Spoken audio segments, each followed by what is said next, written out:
Anong mensahe ang kailangang marinig ng mga Taurus sa period na to? Pwedeng nangyayari na itong magiging reading o mangyayari pa lang. Kung hindi man para sa inyo itong magiging reading, edi baka para sa someone na malapit sa inyo o kakilala nyo mismo.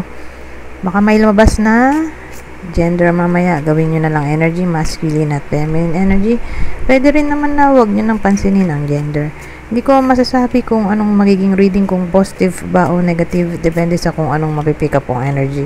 Walang masama kung papanoorin ang sun, moon at rising sign kasi baka alin man sa mga yan ay mag-resonate na sa sitwasyon nyo. Nga pala, nagkasakit ako. So, pang 8th day ko nang may sakit. Kaya, pasensya na kung taos yung boses ko or palagi akong piniplema. Kasi, hindi pa rin ako totally magaling. Anyways, meron tayo ditong death card, the hanged man, the lovers, 7 of pentacles. Kaya lang wala tayong tao dito. So, wala tayong description ng bida. Kaya hindi nyo malalaman kung para sa inyo ba itong reading o sa kakilala nyo. Pero tingnan natin dito sa clarifier cards. Baka may lumabas. Okay? Na info tungkol sa bida. Death card ha.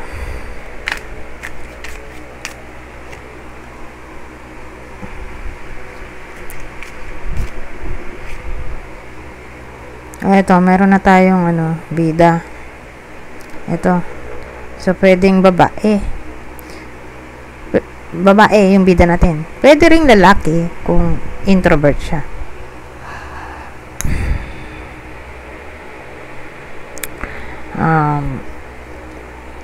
Iba pang description, pwede ring single yung bida natin. Single, byuda,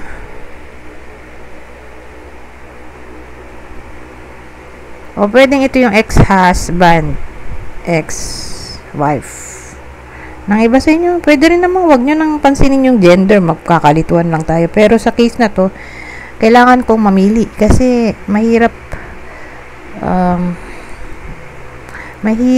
magkwento na iba-iba yung gender. So, kailangan kong mamili. Pero again, pwede rin to sa lalaki. Okay, kung introvert.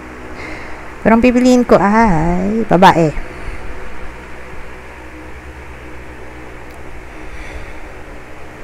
So, yung babae, meron sa kanya death card, kinalarify ng chariot. Ay, pwede rin tong nasa edad 18 to 28. 18 to 28 years old. 18 to 29. 18 to 29 years old.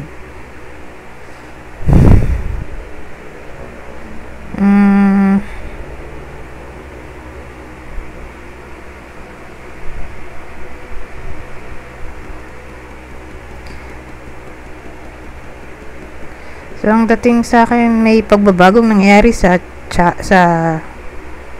death card natin kasi yan ay change, di ba? Transformation.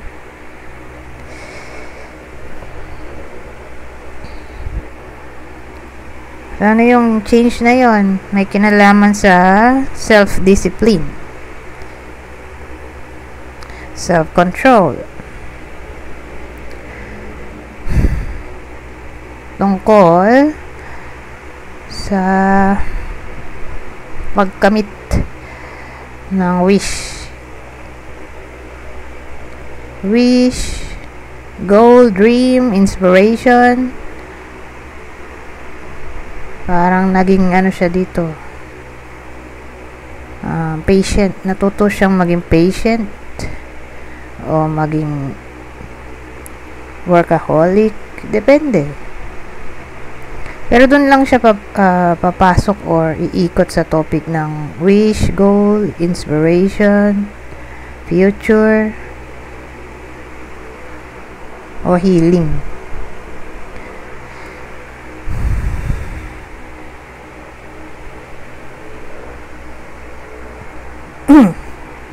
Ganun ang dating dito.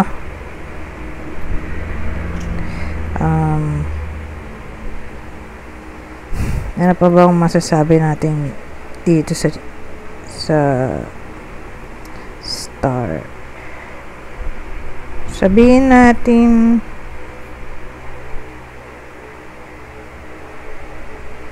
may nawala sa buhay niya.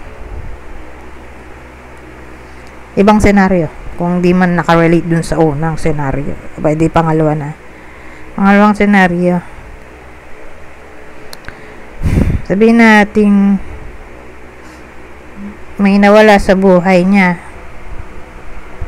na para bang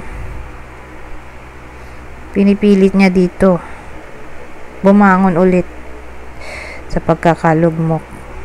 Depende kung ano yung nawala sa kanya, whether gamit yan o tao or trabaho. Basta may nawala sa kanya na para bang masakit man, pero kinailangan niya magpakatatag, magpaka-strong. Kinailangan niyang bumangon ulit at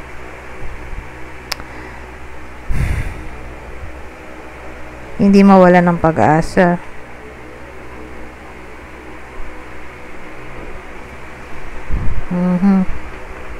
Yan yung current situation na ginagawa niya. In short, nagpapakatatag siya dito.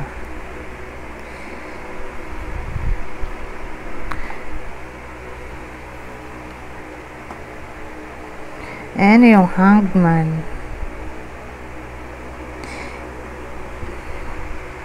The Lovers, Seven of Pentacles.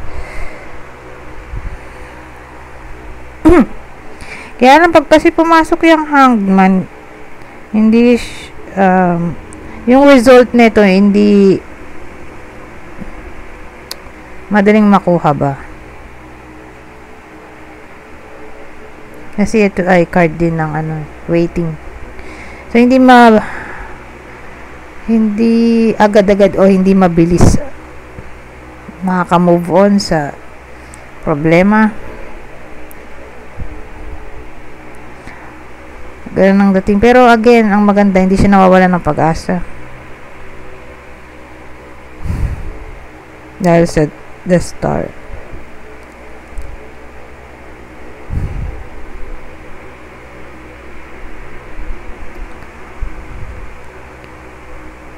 Ito kasi card din ng trial, sacrifice, release. Nasa process siya ng pag-renew ng sarili niya. Kasi may kailangan siya i-let go para ma-renew ang sarili.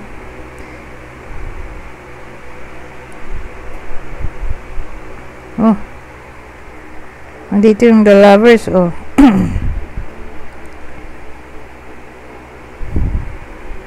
na kung ano man yung, kasi trial to, diba? Kung ano man tong trial o pagsubok na kinakaharap ng iba sa inyo, malalampasan niya dito sa The Lovers.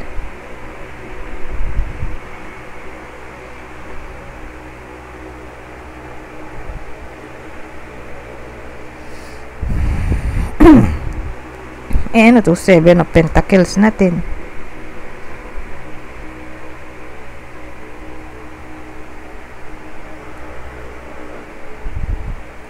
So, ang dating sa akin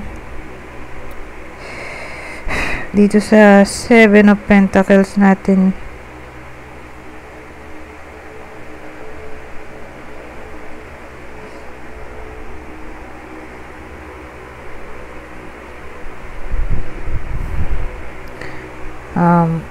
kasi hard work din naman itong meaning nito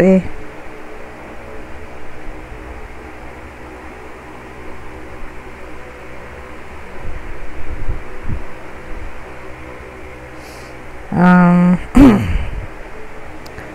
so, ang dating sa akin,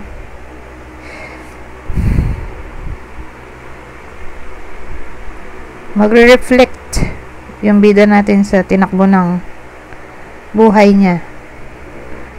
Compare niya yung past to present.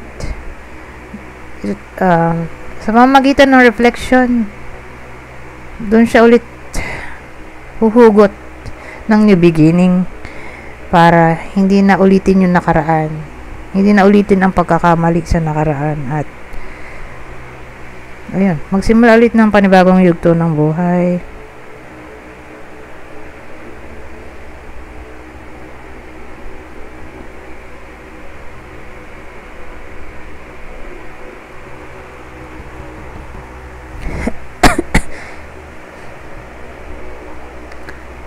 So again, hindi biro ang hard work.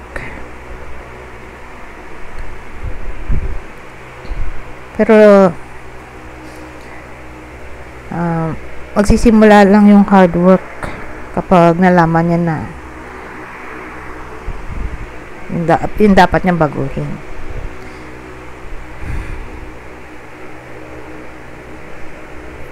So yun yung ending natin dito.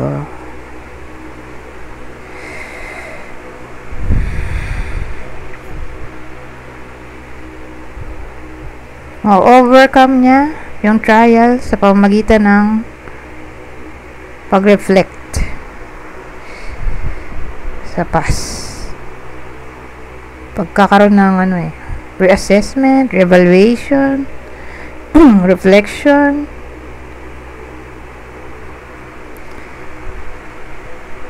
At dun ulit magsimula ng bagong yugto ng buhay. Anyways, ganyan ang dating.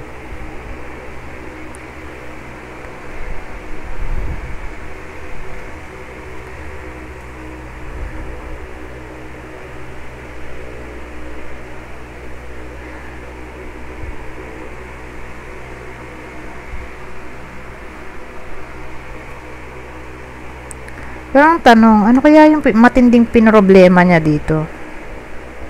Kasi masyadong diretso yung kwento, walang subject, no? Ano kaya yung pinaka main problem niya dito na hirapan siyang mag-move on, na kinailangan niyang ibangon ulit ang sarili or else malulugmok siya sa depression. Parang pinilit na lang niyang magpaka-positibo, optimistic. Ano kaya yun? Ito. Ang ganda ko, ito na lang para mabilis. Itong isang deck ko.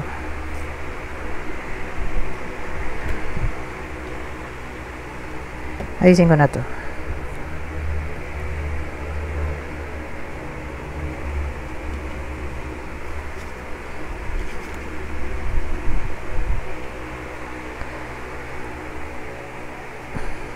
Yung problema, matinding problema ng bida natin.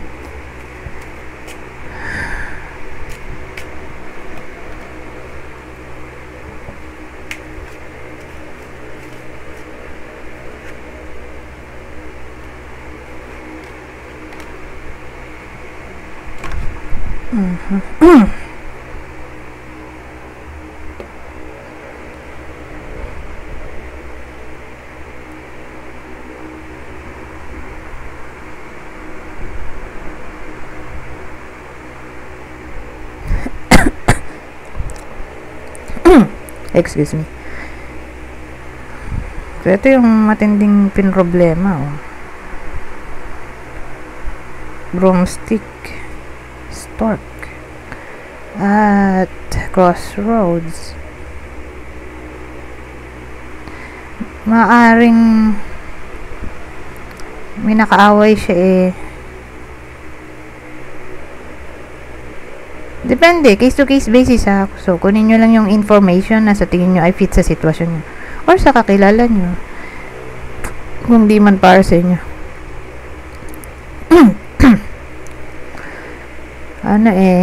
May nakaaway siya. Possible nanay niya. kundi man nanay niya ay asawa niyang buntis.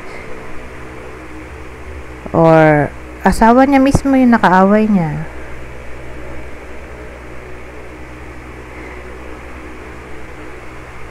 Nagmukhang separation to, oh. Kasi ito, separation card na to. Crossroads. Basta nasa dulo. Niiwan niya yung asawa niya. Asawa niya, whether buntis o may anak sila.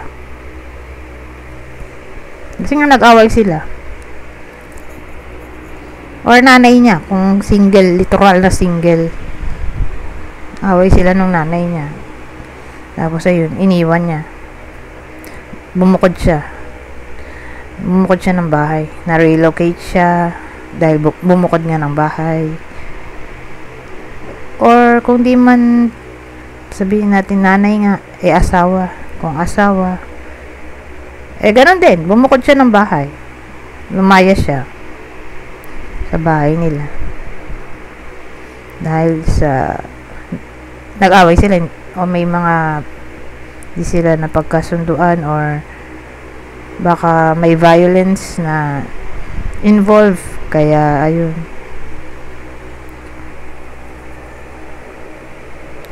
violence o abuse, kaya sa sobrang inis lumayas. So case to case basis, pero may malamang may naging na nangyari dito. Mabunga nga yung babae, ayun, nilayasan, pwede rin.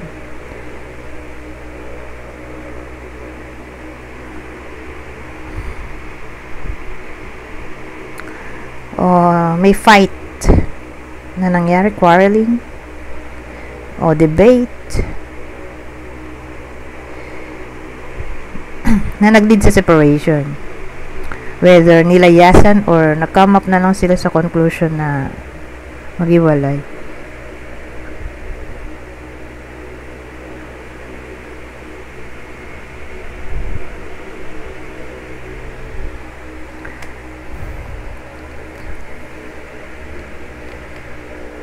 Anyways, punta tayo sa susunod na card. Love reading to, no? So, dahil love reading,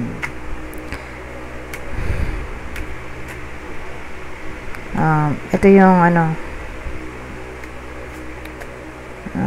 person o partner.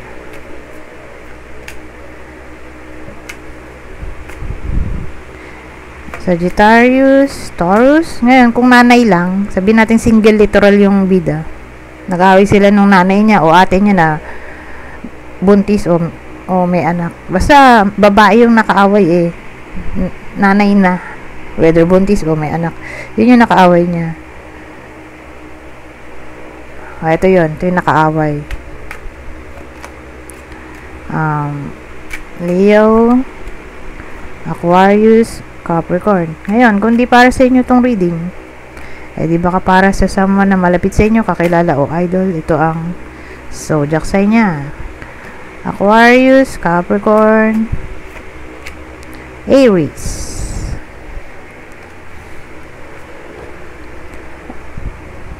Ito naman, overall clue. Kunin nyo lang yung clue na sa tingin nyo ay fit sa sitwasyon nyo. So, same instruction. Kung di man para sa inyo tong clue, di baka para sa person nyo, kakilala o idol.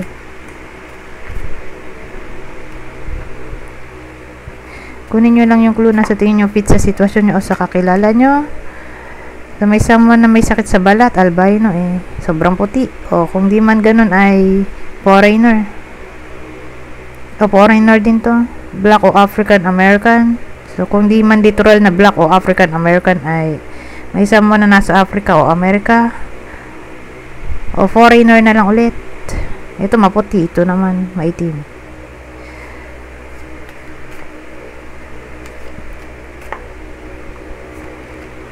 O nasa ibang bansa.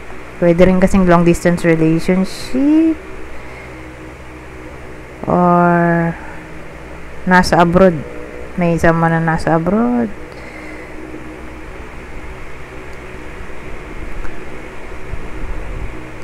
Eto, may someone naman na hindi mataba, hindi rin payat, sakto lang ang build ng katawan, average build eh.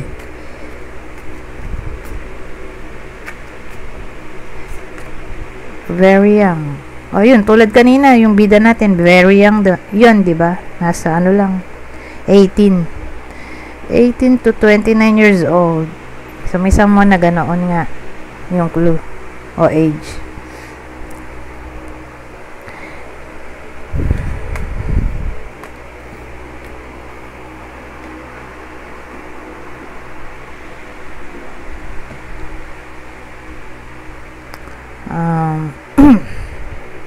Ngayon, 21 minutes na agad, oh. Hindi ko na yata malalabas to. Sige na nga, labas. Hindi pala to, yung isa. Labas ko na rin to. Kasi may last deck pa tayo. Kaya lang, 21 minutes na agad. Isang spread lang to.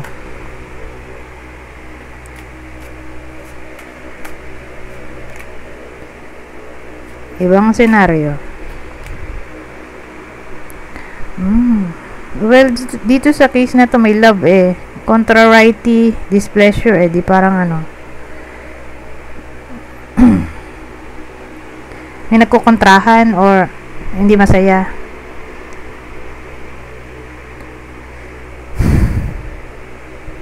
Sa relasyon. Yung love. Gagawin na nating relationship. Parang ano, meron ditong nagkokontrahan ba? Parang arguments na rin or disagreement. O hindi sila same ng paniniwala. Parang salungat ng paniniwala. So again, sa relasyon, di tatama lang to sa in a relationship. May mga tao na in a relationship, I mean, may Taurus na in a relationship na maaring, ayun nga, karoon sila ng problema sa topic ng love. Kasi nagkokontrahan sila dito or di lang magkasundo. Kaya lang dito kasi din yung displeasure eh.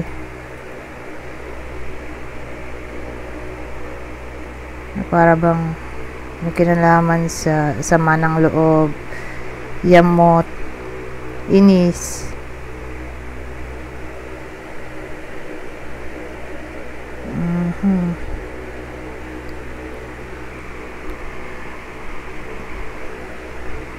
Ganun ang dating. O misunderstanding, miscommunication, pwede rin.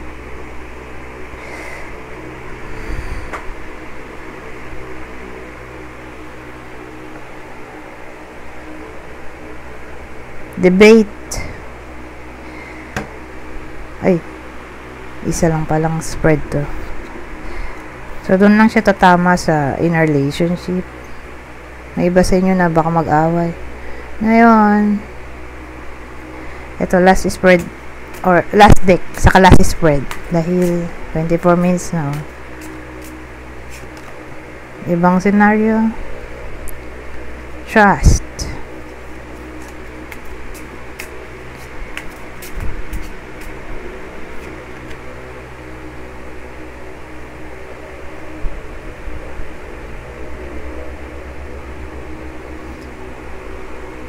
Ano to? Masyadong malawak. Kaya lang 24 minutes na to. Ang topic dito? Hindi ko maintindihan. Teka. Saan yung isa kong deck?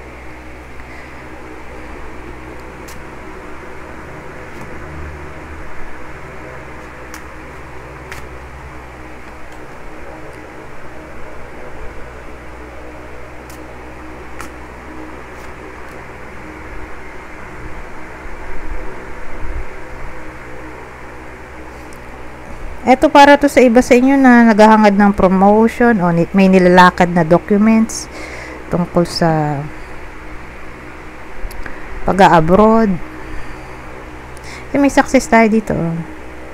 So, mukhang career reading tong part na to na trust. Trust lang ang process. Dahil magkakaroon din naman ng movement o progress.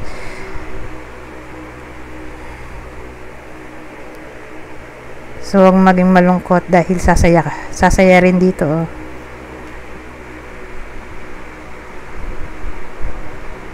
Don't worry.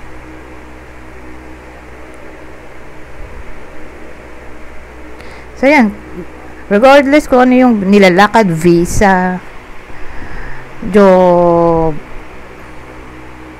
promotion, new employment, basta career reading to. Kung ano man yung nilalakad dito, trust lang yung process ng universe. Dahil magiging successful din ang outcome at nandito ang medal. Ngayon, depende kung ano bang gusto. Kung walang ganon, promotion, visa, new employment, baka ang gusto ng iba sa inyo ay makakuha ng big salary. So, paano yun? Di gumawa ng way, di ba? Kasi paano mangyayari yan kung wala kang gagawin sa part mo? Kailangan mo mag-sideline, kailangan mo mag-OT. So, kung may hard work, ma-assure ang success. Kakaroon ng maraming pera dito. So, again, kung action. So, sideline. Yun lang naman naisip ko. Magsa-sideline, mag-OT.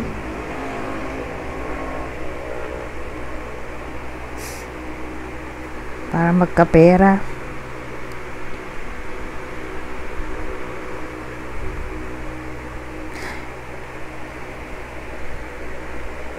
Anyways, at wag umabsent. Siyempre, wag umabsent. Lalo na kung freelancer, commission based. Halimbawa, contractual, 1 week lang. Kasi yun lang yung kontrata, 1 week lang. O days nga lang. Siyempre, masyadong limited ang panahon. So, ano na yun, tawag dito.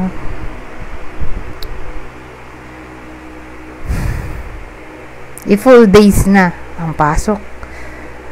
Para sure yung salary ay malaki. So, depende sa kung anong napagkasunduan, di ba? So, sabihin natin, pumasok ka sa loob ng 1 week na to, meron kang example lang, 10,000. O, syempre, ipasok mo na yung buong week na yun para sure yung 10,000. Kung may absent ka, di may bawas yung 10,000. Example lang yun. So, case-to-case basis. Pero again, hindi mangyayari yung success dito kung walang action. Kasi may big amount of money tayo dito. Or employment. Kung di maghahanap ng work, di walang employment, di ba? So, nasa inyo yung action dapat dito. Hard work. Para ma-assure tayo na may success talaga. Anyways, hanggang dito na lang. Goodbye. For now.